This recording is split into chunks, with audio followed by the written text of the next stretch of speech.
Bija Living is about taking life from being ordinary to extraordinary.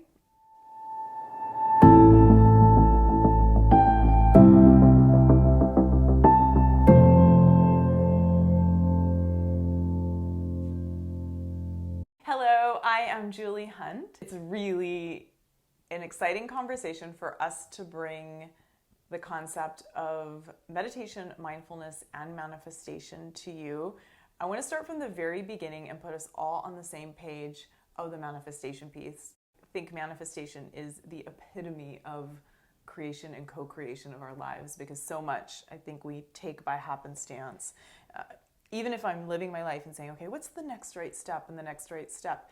When I bring manifestation into my life, it's where do I see the trajectory, or where do I see the future, and what is the right action that's going to help me create and co-create with the universe, which gets even bigger, which I want to talk about and explore with you as well.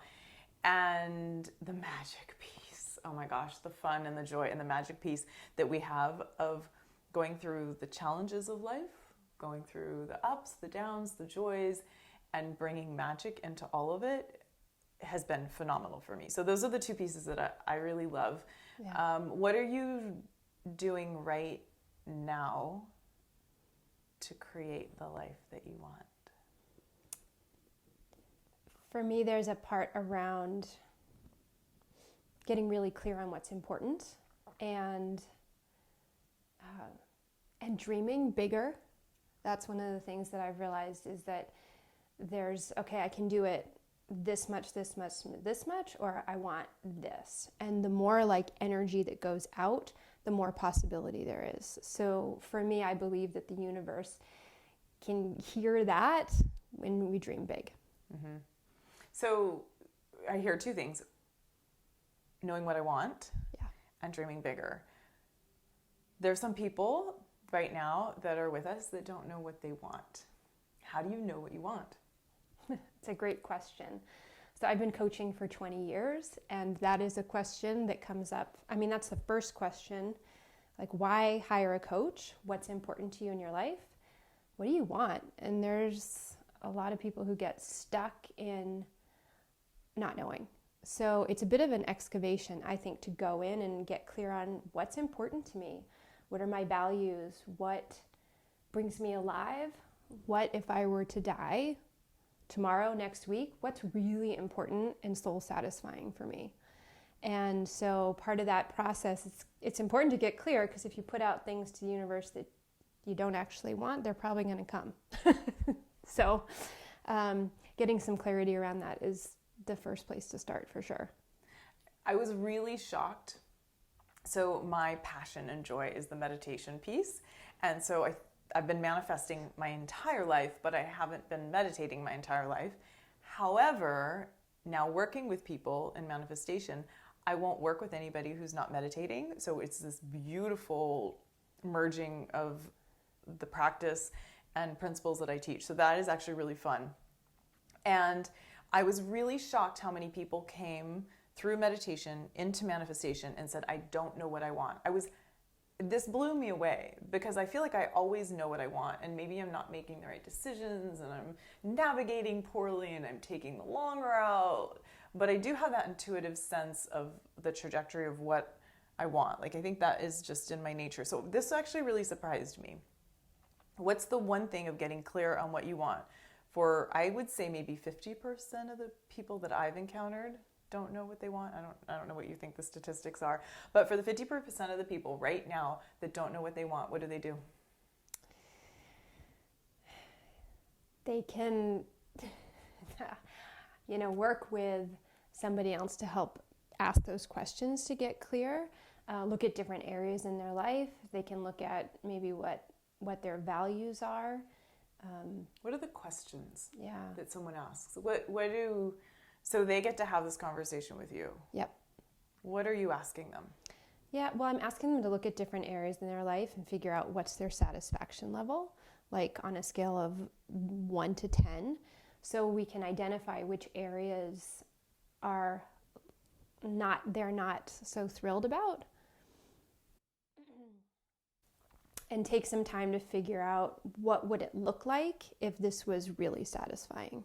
What would that be? And so some of that is, it's a bit of dreaming. It's a bit of getting out of our own way to say, well, I'm here now and it's at a 4.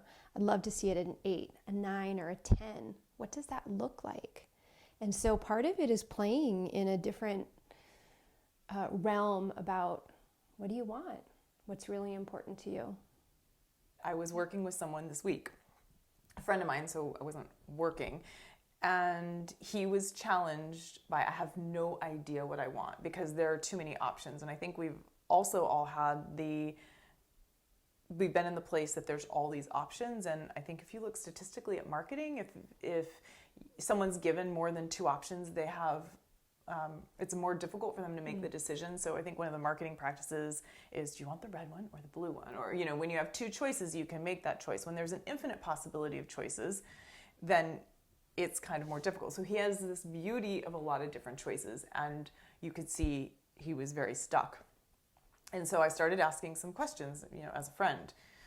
What do you want? What do you want? And I could see him getting more stuck and frustrated. And at one point he said, I'm so sorry. I feel like I'm wasting your time because I don't know what I want. And I asked him to dream. And I asked him to go into his imagination and just speak it. And it was so challenging for him. He was like, no. And I was like, okay, I want you to go into this one area. So what if this one circumstance is now your reality? What does it look like? Dream it. Like, tell me, put yourself February 15th, 2020, and dream it. And I watched him kind of squirm a little bit, and then he kind of really got into it. And then we flipped it on the other side and said, okay, now what does this look like? And dream it. And I was like, I don't really care what's true and what's not true, but I think vocalizing it, it's super vulnerable, right? It's always really vulnerable, and we've been through this so many times now. I think we've gotten more comfortable with that vulnerability, and so I think that's really a gift we'll get to share too. But if I asked him, if you speak it, the words are going to inform you. Something's going to land and something's not going to land, and it doesn't matter. You're not going to create this magically, because I think one of the pieces of manifestation that I have to explain to people is it's not a matter of the positive thinking psychology, like the very traditional law of attraction. I have a lot of distinctions, and I'd like to hear your opinions on that too. So it's not like you dreaming this is going to make it all manifest instantly, because that's not exactly how it works for a lot of different reasons.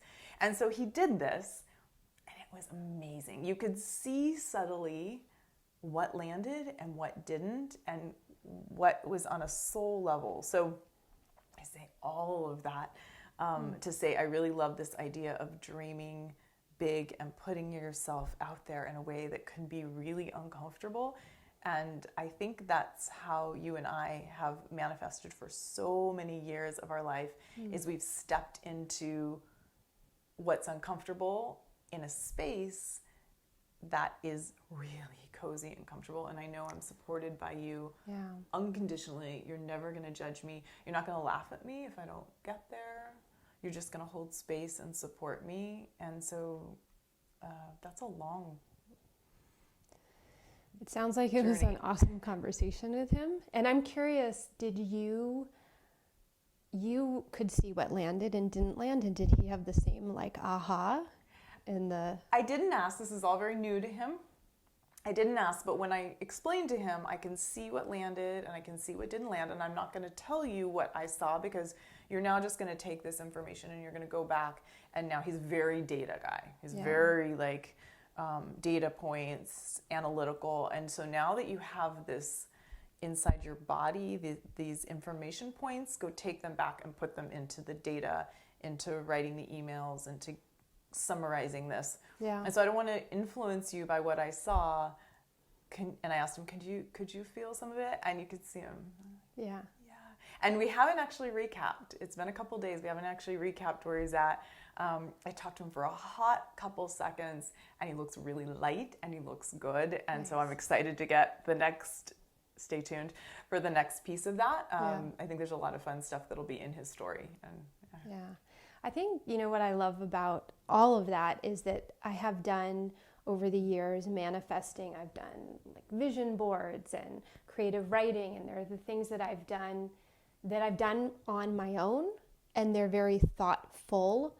And the difference that I have found in this kind of dreaming is that I don't actually know what I'm going to be saying. And so part of that, so there are times that I've been dreaming with you in the past that all of a sudden I'm like, where did that come from?